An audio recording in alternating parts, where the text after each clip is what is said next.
Okay, everybody want to sit down, we can begin? And then if someone sits down. We're on John and Dennis. Huh? Okay. We're waiting on y'all. Song begin? Y'all. I think it's some kind of She said music begin, I sound said we're waiting on y'all. song.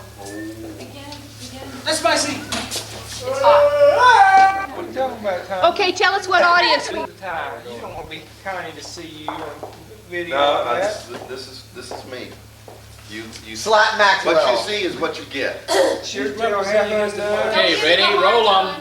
Okay. All right, He's got a hole in his pants, too. all right, hush, hush. Now, let's give him our undivided attention. Thank you very much. Good morning. My name is Wayne Porter, and I'm a special agent with the Florida Department of Law Enforcement. Today, I'd like to ask you a question. First of all, how many have had some special instruction, at least 3 days in firearm training? Raise your hand. It's everybody. How about special instruction, at least 3 days in the interviewing and interrogation techniques? Very few of you. So what I'm trying to point out is the little emphasis that is placed in law enforcement today in the area of communication. Over 90% of our time is spent dealing with the public in one way or another, some form of communication. What I would like to do is to be able to show you today some behavioral aspects involved in deception when you do your interview or interrogation. And there is a difference between interrogation and interviewing. In interviewing, we have a non-accusatory talk with the subject, and in interrogation, we go into an accusatory role. And that's at that point where we're trying to get our confession.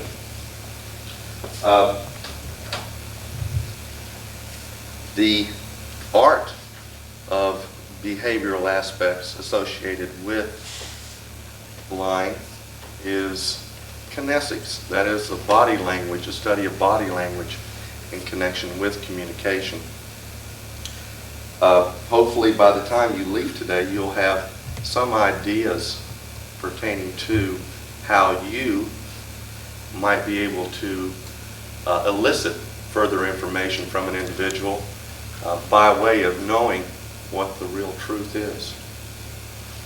Now, I think you may recall last week when I talked to you about the behaviors associated with a liar just verbally saying no, and how you can tell many times if that individual is saying no, if he's telling the truth or not, just by the way he says no. Today we're going to go a couple steps further, and we'll learn some additional behaviors in the deception aspects of body language. Let me first turn on the overhead and give you a couple of tips for observing deceptive signals. See it all right, Tom? Yeah. You have to remember in the art of observing body language that no single behavior alone proves anything. That what we are trying to do is observe clusters of behavior that when you put all these clusters together, or clues, if you will, together, that you will have some type of probability that the individual is telling the truth or lying. And we are dealing with probability. This is not, it's just like the polygraph. Polygraph is not perfect, nor is kinesics, but it does deal very well, I believe, in probability. You need to look for pattern changes in these clusters. Pattern changes are those changes that occur that are not the norm of that individual. You're going to be interviewing and listening and observing that person for hopefully some period of time. And when you get to the area, the hot area, the relevant area, you'll notice that there may be some changes, behavioral changes, that are associated with his denial. And during the interview, you're going to allow that person to deny the charges. of why he's there. You're going to allow him to deny. When you go to the interrogation, that's something different. You, at that point, you're not going to give him a chance to say, no, I didn't do it, because you're going to be accusing him. But let's keep on going with the interview process. You need to realize that not only are you observing the person you're interviewing, he's observing you also. It's important that you are in control of that interview, and you can be in control of it through your own body language. That's why I wear a tie. That's why when I talk to somebody, I try to be very professional in the way I talk to them and the way I look. However, I don't want to be too stuffy, so I might wear my tie a little bit loose. Therefore, I'm still in control. I still have exhibited a little bit of authority over him, but enough for him to relax a little bit.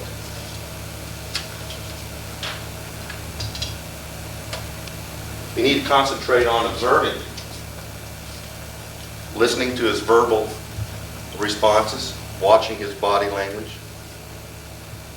You cannot be too terribly pressed for time when you interview someone. If you do, you're going to lose a lot of your observation time. You're not going to pick up on some of the little behavior things that he may do. If you're worried about getting out of the interview because you've got a date or you've got something else to do, then you may have a problem in not eliciting certain responses from that person, because he can feel it. If you're hurried to leave, he can feel that, and it gives him a sense of security. And that's what we're dealing with. We're dealing with stress.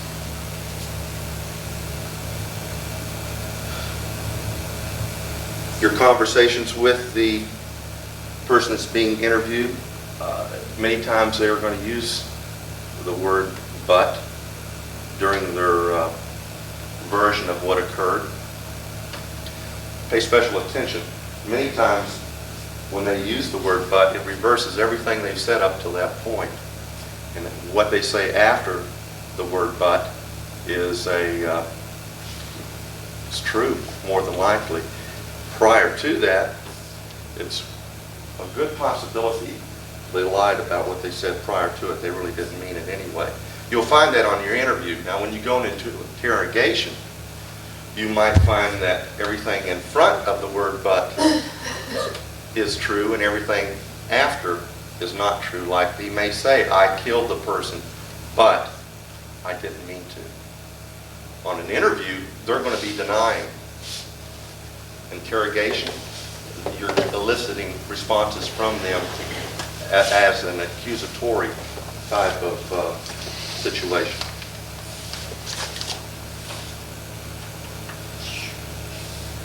Body language, nonverbal body language. This is the behavioral aspects of lying that I look for most when I'm in an interview. And I do quite a few interviews for the Department of Law Enforcement, probably 3, 4 a day. And in these interviews, I take my time. I'm usually in an interview anywhere between an hour and a half and 2 hours, no matter what the crime may be.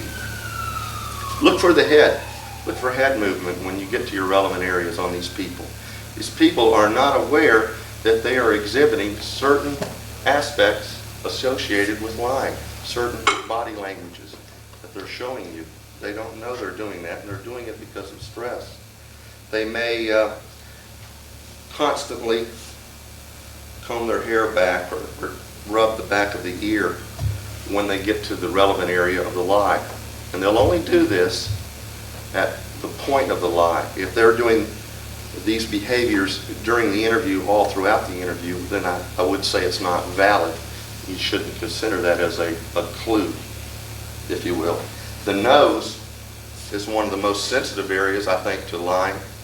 You'll see that, I don't know if it's got something to do with blood pressure, but the nose can be very sensitive when you lie. Because a lot of people will sniff or they'll touch their nose with their pointer finger. Haven't had any pick their nose, But you will see some type of hand movement up to the nose. The lips, the mouth, you'll see some type of biting of the lips many times. You'll see a licking of the lips, and this is right at the point of the lie, not before, but right at the point. I've seen it once. You'll see a white foam on each side of the mouth develop. So that, look for that even. And you'll see a real nervous smile sometimes, or they just show their front teeth, not the backs. Look for that. That may help you. You ever see that before? Like a curled lip almost. Yeah, just a real nervous smile, not a real sincere smile. Eyes. Eyes are one of the things that catches a lot of people. I guess our normal eye contact during an interview is probably 30 to 60%. During the interview, you're looking at the person and he's looking at you, so you do have eye contact.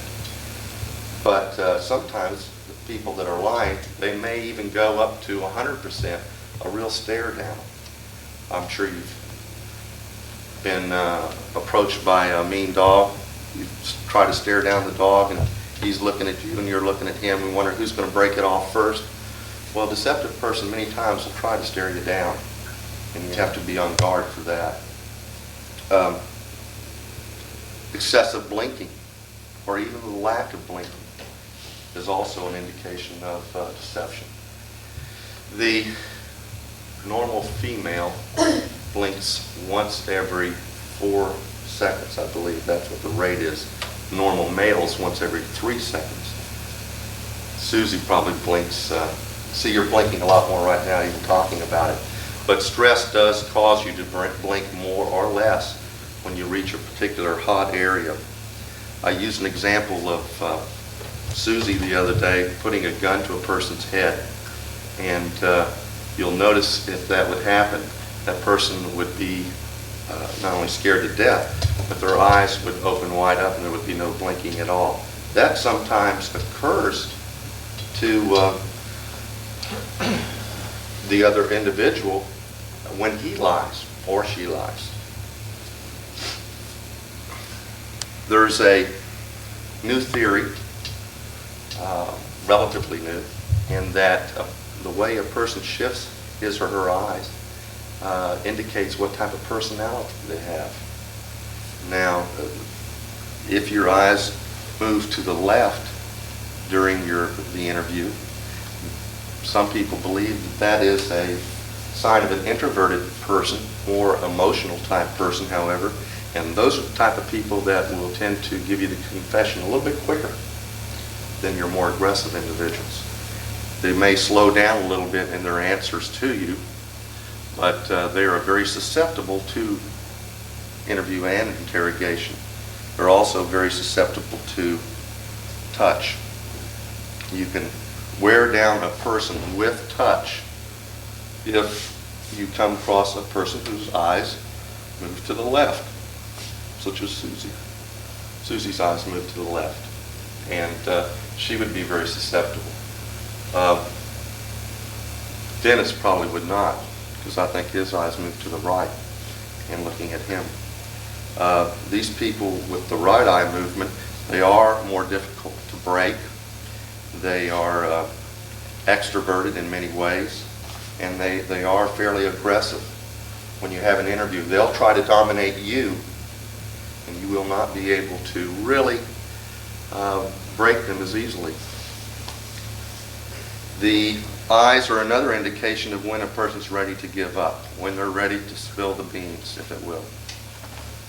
But you'll notice, and I've seen this several times, when you get to the question of whether they did it or not, during the interrogation, you're telling them that you know that they did it, and you're telling them how they did it. You're painting a picture of the crime and their involvement. All of a sudden, they'll look up at the ceiling and they'll give a deep breath, or they'll start blinking a little bit more, or they may even slow down, but they'll do something extra with their eyes at that point. that means they're ready to dump. And it's time to really go in after that person at that particular time. But if you watch the eyes, you'll see these things. And we're all investigators here. What I'm telling you is nothing new. You've seen it before. You've seen it many times before. All I'm trying to get you to do is understand what these behaviors mean. Handshakes. You'll have people come into the interview and they'll reach out their hand first and they'll do several things. They may put their hand on the handshake, two-handed handshake, or they may grab you by the arm, handshake that way. That's a politician's handshake. They may rotate your hand. If you've ever had somebody that rotated your hand, that is nice hands. That's an indication of somebody that is going to try to dominate you during this interview. So you're going to have to come on strong with that person. You're going to have to dominate them. Stress. That's what this is all about. This is all about stress. The gestures when they're in the interview, you can tell that they're trying to alleviate stress by readjusting their clothing. They may wind their watch. They may pick the lint off their jacket, pants. They may adjust their eyeglasses.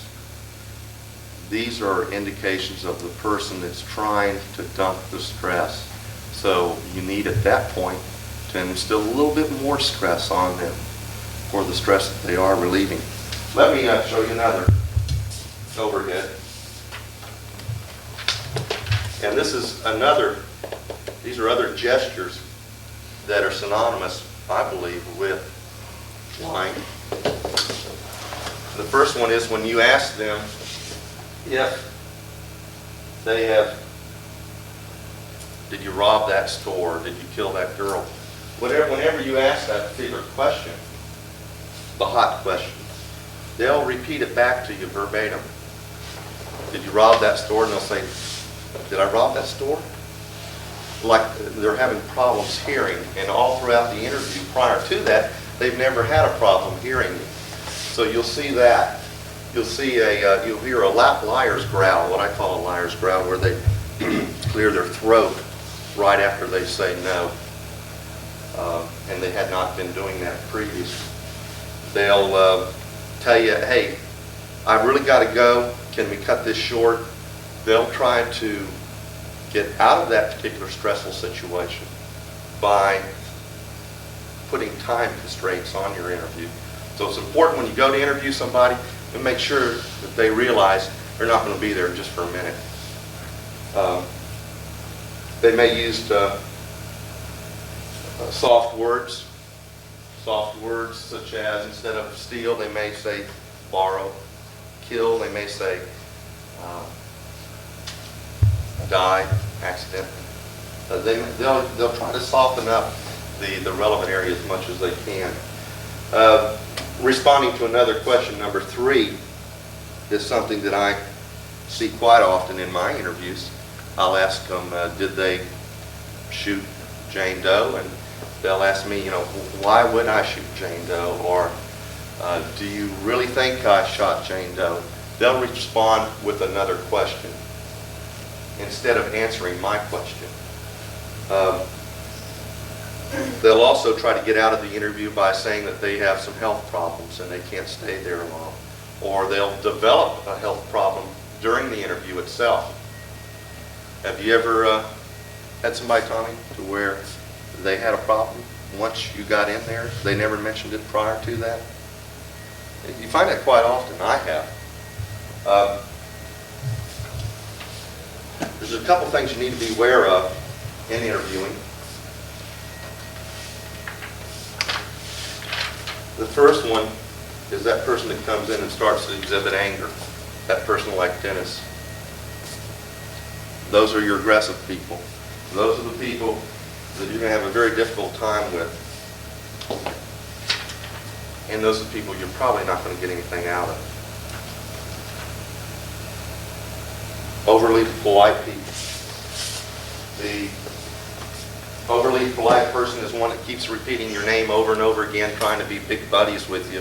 First it's Mr. Porter, and next thing you know, he's calling you Wayne. Yes sir, no sir, yes sir, no sir. And overuse of those terms. It makes my stomach sick when somebody does that to me, and you probably feel the same way about when people are overly polite. You know they don't mean it. Flirtatious behavior or clothing. Guy interview her, woman interviewee wears something skimpy. She knows she's going to have to talk to you, so she'll put toilet paper in her bra or something to make her be more sexy and try to blink her way into your heart. Those are the people you need to watch out for also. Bank tellers. You ever be involved in a embezzlement investigation? Bank tellers are good for that. Mental blocks. Person that you have information on, you interview them and they forgot the whole thing about that night.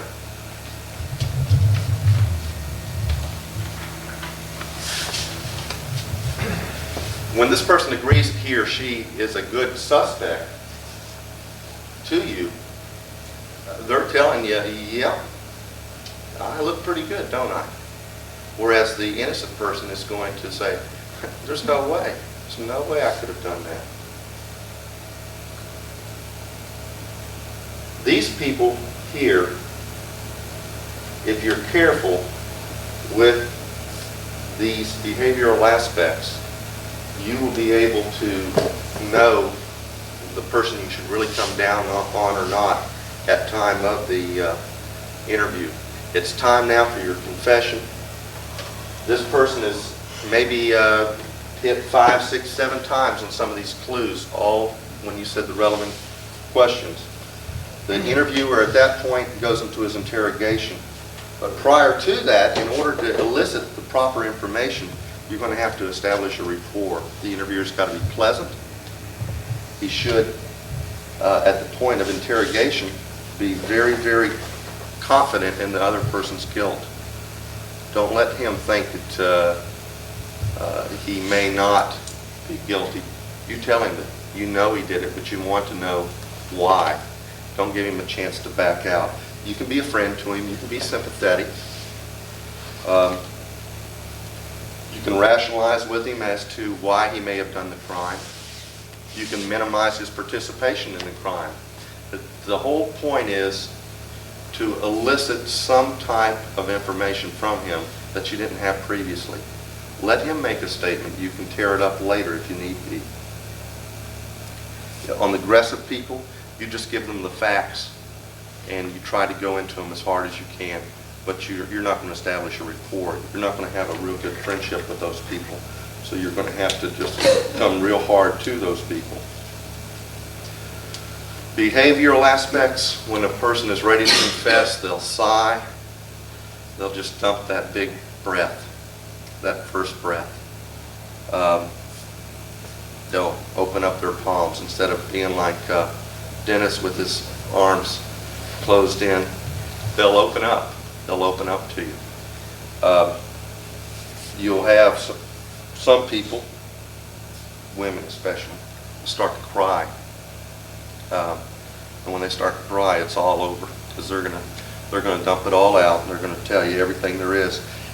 When the person is actually ready, though, the eye contact will drop, their head will drop, chin touching the chest. Those things are going to occur, and when that occurs, you're home free. So if you take all of these behavioral aspects and learning that I've given you today, and you take your time and you really observe, you are going to be able to use your instincts and decide if that person really, you should go further with that person or not. You are going to be a human polygraph. You are going to be a lie detector. Just watch for the norms and deviation in their behavior at the time of the lie. If you do this, your confession rate will double, triple, depending on how much time you want to observe and knowing when that person is ready to dump, you're ready to go after them. So the main word, I wrote it on the board yesterday, the main word, what I'm trying to tell you to do is observe. You observe and you'll come through pretty good. That concludes. Any questions? How would you, when you're in an interview with somebody who is immediately aggressive toward you, before you even begin asking the relevant questions, they are immediately accusatory and aggressive toward you before you ever reach the point of asking the question? You want to get off the track. You want to talk to them about themselves, what they do. You don't want to talk about the crime immediately. Well, that's what I mean. You wanna I mean, lead up to it. before you even get to that point, when you're sitting down and trying to establish a rapport with them, they immediately are aggressive toward you. You're not going to establish a rapport with those dentist people. You are going to have a very difficult time. You are not going to get a whole lot of information unless you accuse them and you tell them, you give them the facts. And once you give them the facts, they know that they've been had, then they will come out. But you're not going to be able to be real pleasant and be able to extract information about the crime from them unless they know that you've got them where it hurts. So you have to be forceful with those. To the left means what then? Introvert, And to the right means? extrovert. Am I left to right or to your left to right? That's yours. Did you really observe To the the persons. two of us that he is really, Yeah. because I was going to his left and I go to my left? Mine Vice was versa? But I looked, How about me? I've looked, and I'd say you're left. Introverted? I would say, I haven't really paid attention, but I have paid attention to you two. And I can tell, just from talking after all 2 weeks. What about Tommy here? What's he? I don't know, I think he's cross-eyed. His go up. Yes. It means he's guilty. Okay, if that's it, I have some handouts I'd like to give you, and this is for real. Take these handouts before you do your interview. If it's a serious, well, I don't care if it's a serious or a petty theft type case. Take these handouts, go over them prior to your interview to refresh yourself of these behavioral aspects of lying, and it may help.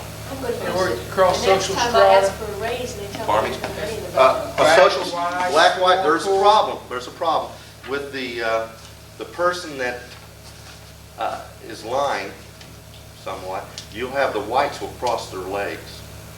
Blacks will tend to open their legs. Isn't that by sex too? Yeah, I'm talking about the male, basically. The blacks, when they open their legs, they're defying you. They're saying, look at my manhood. The whites are protecting their manhood. Cultural? They're closing up, but the black male will often sit in a chair and he'll just sit down like this, but the whites will close up. I found that to be fairly valid. Well, you remember Tom Sawyer, when they tried to find out if he was a girl or a boy, what they do? They tossed, remember he's dressed up as a Huckleberry Finn, dressed up as a girl, and he wanted to see if he was a girl or not, so he tossed him something, and where a girl would put her legs together to catch something, or would put his legs apart to catch something. No, just the opposite. Oh, well, that's right. Got Yeah. it. Yeah. Yeah, I knew it was something like that. Something came to mind during your lecture that I did not want to take away from the lecture for, but when you were talking about touching the nose when you tell a lie, I thought of Pinocchio. Yeah, it's yeah. I haven't seen That him. was his source. I haven't seen him really grow, to tell you the truth. Yeah, it could be. Come on, What do you find is a good response to a You person didn't trying to type all stare you these down? originals. Good response. Yeah. You You gave me you your may call their original. attention to it. You may want to what? What'd I give you? You gave me your original. Why don't you keep your original? They get right up and step back. And write, I just always frequently look at it and pencil, say, copy. you're not that So you erase it bad. So you don't lose, I mean, the And they original, so you distract them. What do you mean? It's Because not that bad. Xerox is a lot better. And that would stop it. And Tommy, I don't make think you yourself get conscious of it. That's why you As if I have an extra copy. You not that bad. Who needs one? You Tommy have- needs one. you- I'll get him a copy of work. I'll just get one from him. Well, I'll have it, your lesson plan. I'll have- That is for the lesson See if I plan. can get out of there. Okay, now, I have a test, and if you right here, Susie, will pass them out, that is the test for today. And I think you can read the question and self-explanatory. Here's your test. Cut.